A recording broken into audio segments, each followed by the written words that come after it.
Alright, welcome back to the channel. Today we have a spicy one. The GMS-01 from GQuuuuuux, officially the show's Gelgoog. More divisive than the show's version of the Gundam, this is the most a design has departed from its main UC counterpart.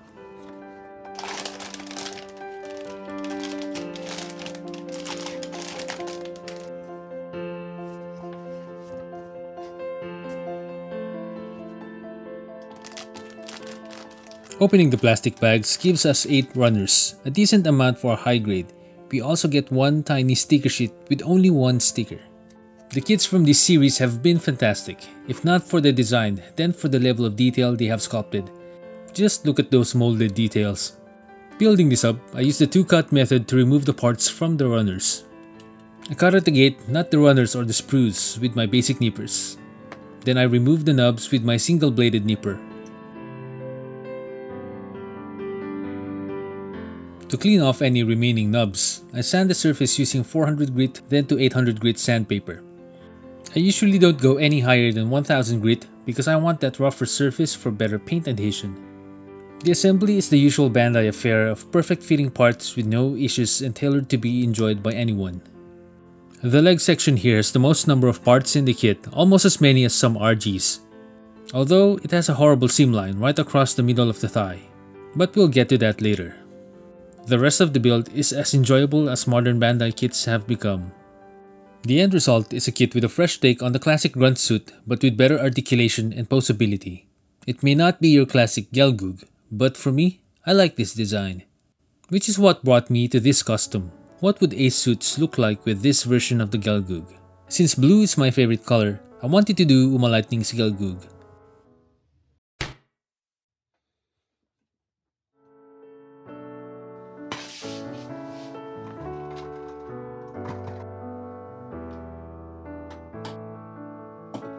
First up for the modifications is this seam line staring right at us. It's not part of the design because it cuts through details of the thigh like an unwanted strand of hair on your phone screen. So I fix it with some plastic cement.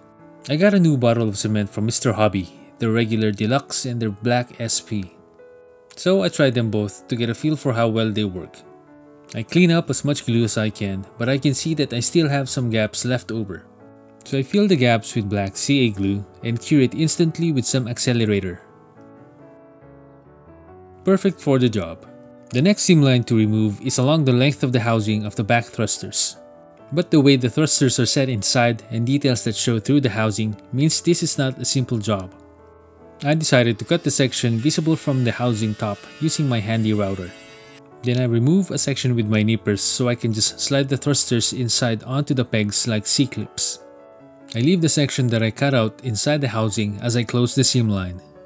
The seam line is a bit of a challenge because it goes through some details of the kit. I shouldn't have underestimated it because I messed up and could not recover. I regretfully had to sand down the detail towards the end and just have it flat. And the last couple of seam lines to remove are on the front leg armor that is visible on the top and the bottom, and the seam line on the heel. I deepened the existing panel lines to make them more distinct when I panel line them later. If you are having trouble keeping your lines straight or following along curved ones, try a needle scriber like this to start your lines, before using your regular scriber. With this being an Uma Lightning custom, I needed more thrusters on the legs to make it a high mobility type, which I will get from this builder parts set. I glued the thruster I cut out on styrene scraps I had so I can close the hollow back because the back will definitely show with how narrow the Gelgoog version's legs are compared to the OG. I will position them on this frame-like piece on the back of the legs. I cut off the raised portion because I don't want it to stick out too far. I'll be using that cut detail later in the build. The shoulder stop is open for articulation, but it makes it look lacking. So I decided to extend the shoulder by adding a scratch-built square veneer for stability. To start, I used my wave punch detail on a styrene sheet to get this. I split this with my chopper, but the blade is not long enough, so I finished the cut with my nippers. I chop off the fins from one side and glue the plain strip to the other half. Now I cut them into equal sizes that I can then glue side by side on top of another sheet of styrene. I add side walls to the fins and cut off the excess. Now I trim the base, which is actually the top of the veneer, and sand the bottom and the sides. I soften the edges by chamfering them before gluing the veneer to the shoulder part. I file down the excess so it can be flush with the top of the shoulder. Then I attach another piece of styrene to the top to close it, and sand the sides to clean it up. I add back the details I cut out at the start of this process by first making 2 parallel lines and then gluing on a piece of styrene vertically. After they have set, I cut them to equal height with a guide plate. Now the shoulders feel a little more substantial. Remember the part that I cut off from the back of the legs? I add them to the arm that holds the back thrusters. Simple addition but a much better look than how it was before. For the last piece of modification on this kit, I wanted to modify one of the included beam rifle that looks more like a handgun into something that really looks like a rifle. And I've got just the exact parts from a Gundam based weapon set. I cut a small piece from the back, simple enough so I can glue the stock onto the back later. I used the circular saw of my router tool to remove the top part so the rifle sensor can sit on top. Filing is needed to make sure it is level. The front is a little trickier. I began by removing a part of the barrel I'm going to attach. Next, I sawed off the muzzle of the gun and the section below it. For the section to remove, I estimated how much I needed to remove and again used my circular saw. It's important to remember not to remove too much at a time as you can always cut or sand it down more if needed. After that, I needed to make a 3mm wide hole for the peg of the barrel rifle. I start a pilot hole with my knife before using my drill bit. Not permanently attaching the barrel to the body or a receiver will make it easier for painting.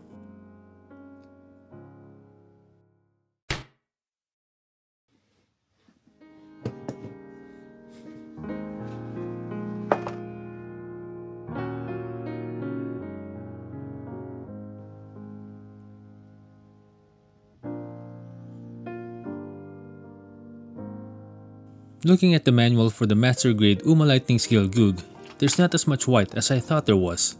Parts wise, these are the only ones that'll be in white.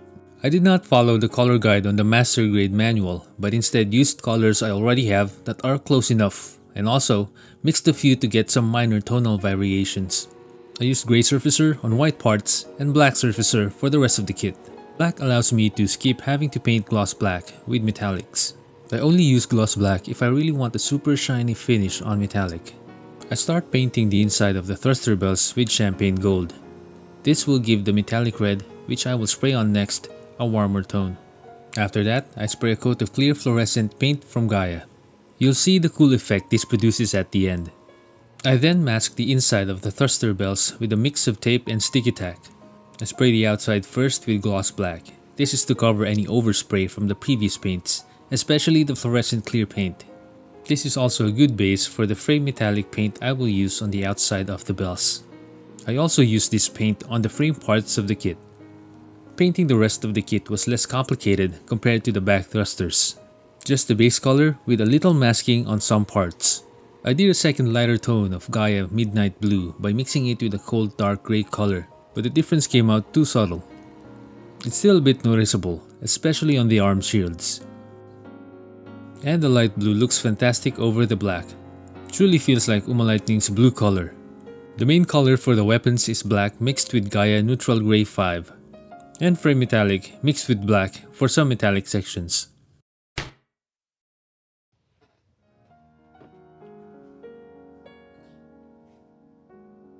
My favorite panel liner is still Tamiya Panel Line Accent Color. Flows well and has very solid colors.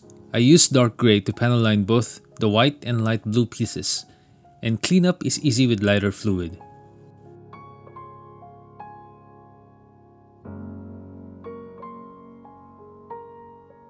I use white and gray caution decals and also a Gundam decal set, mainly to source the Zeon logo.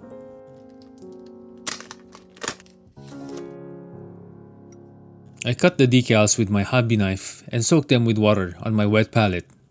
After about 30 seconds, they will be loose from the backing paper, and you may even see some that have slid around.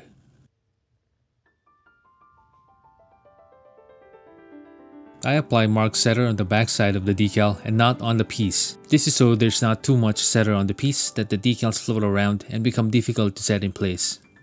Also, too much mark setter leaves a residue, and we do not want that. Another thing to remember is to change Q-tips after a while if you use Q-tips. Q-tips can become sticky or tacky when they've soaked up a lot of cedar and can lift your decal accidentally. A final spray of flat top coat and this build is almost done. Only thing left to do is the final assembly.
The high-grade GMS-01 Gelgoog from GQuuuuuux.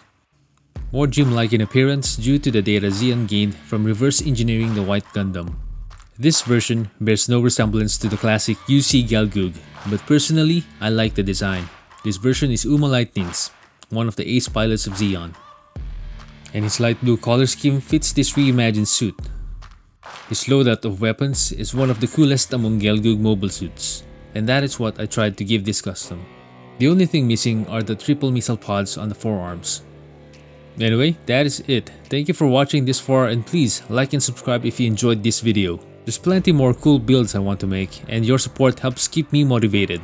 Stay tuned for those and as always, have a good day and I'll see you all on the next build.